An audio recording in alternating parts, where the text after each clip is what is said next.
Selamat pagi, salam damai sejahtera dari Tuhan kita Yesus Kristus memenuhi kita, memimpin perjalanan kita sepanjang hari ini. Bapak Ibu Saudara yang saya kasihi, sebelum kita berdoa, kita merenungkan firman Tuhan.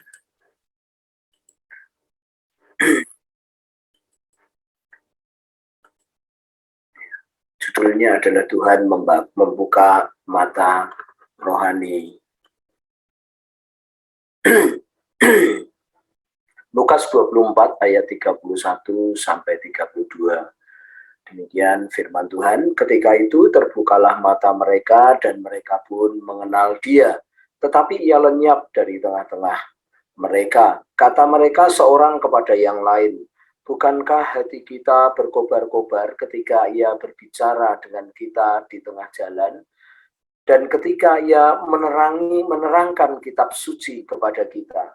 Bapak Ibu Saudara, ini perjalanan murid dari Yerusalem ke Emmaus, saudaraku ya. Nah, ini terjadi di perjalanan, di percakapan mereka. Yang luar biasa adalah, saudara-saudaraku, di sini kita melihat Tuhan membuka mata mereka dan mereka pun mengenal Dia.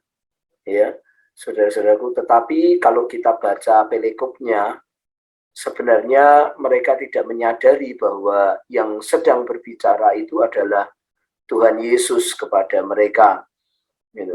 Tuhan Yesus menjelaskan kepada mereka kitab suci, saudara-saudara ya. Dan lalu setelah mereka makan roti bersama-sama, mereka jadi teringat.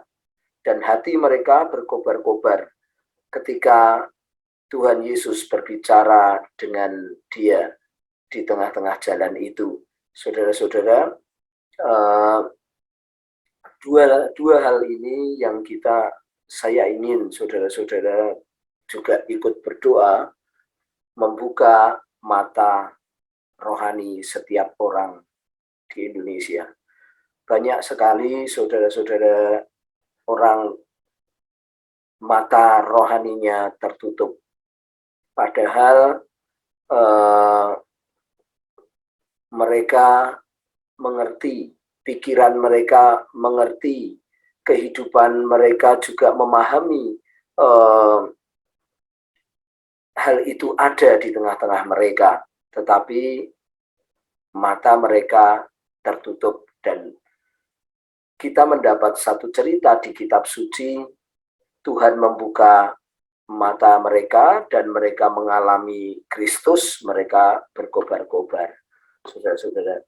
Nah, yang perlu kita doakan adalah bahwa semuanya itu sebenarnya ada di dalam kehidupan masyarakat. Saudara-saudara ya. Yang kedua, sudah ada dalam pikiran mereka. Karena murid Kristus tadi, saudaraku, ia melihat, ia mengalami, saudaraku ya, dia menjadi saksi, bahkan dia kecewa. Kristus yang diharapkan membebaskan kehidupan masyarakat Yahudi malah mati disalibkan. Mereka belum mengalami Kristus sehingga mata mereka tertutup.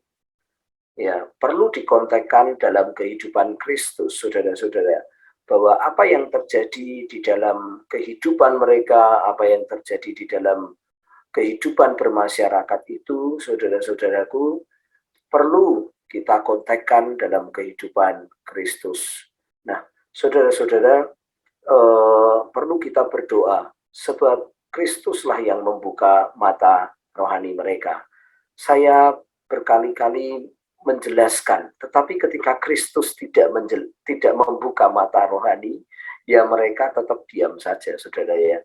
Satu contohnya, saudara, dalam kehidupan masyarakat, ya, ini yang digerus oleh tentunya budaya baru dari luar, saudara-saudara. Satu contohnya adalah orang masyarakat Jawa itu kalau buang sial, saudara, itu di jembatan.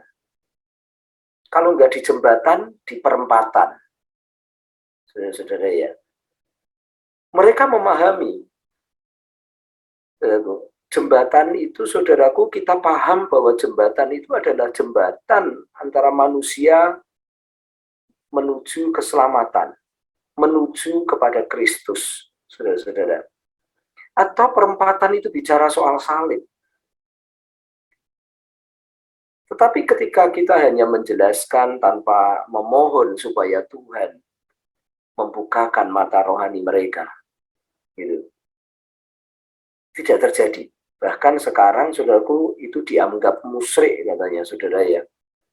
Dianggapnya itu tidak benar. Padahal sebenarnya itu adalah jalan Injil kepada keselamatan budaya itu sendiri, saudaraku, yang ada di masyarakat itu sendiri, yang seharusnya dilestarikan, yang seharusnya dijalankan, saudaraku, dengan firman Tuhan bahwa Yesus mati di kayu salib, itu membuang sial kita, saudaraku, itu membuang laknat kita, saudaraku, ya, itu terjadi, saudaraku. Tetapi karena seringkali masyarakat dan hamba-hamba Tuhan pun seakan-akan melarang hal itu, ya, apalagi sekarang ditambah ya dari pihak teman-teman itu dengan adanya keselamatan dari bapak yang lain, ya, itu jadi hilang.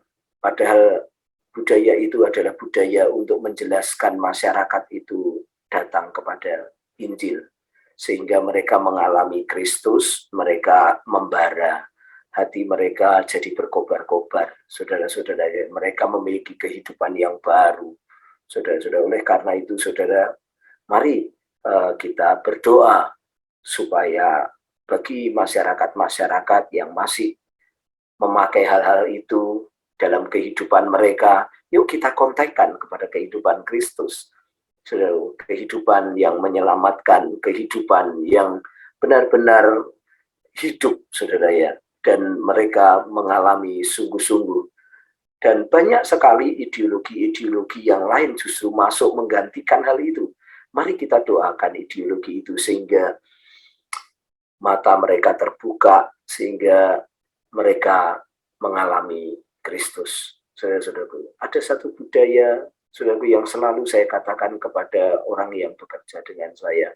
Ketika mereka melakukan korban, saudaraku ya, saya beritahukan bahwa Kristus sudah berkorban bagi kita semua. Ia disebut juga anak domba Allah.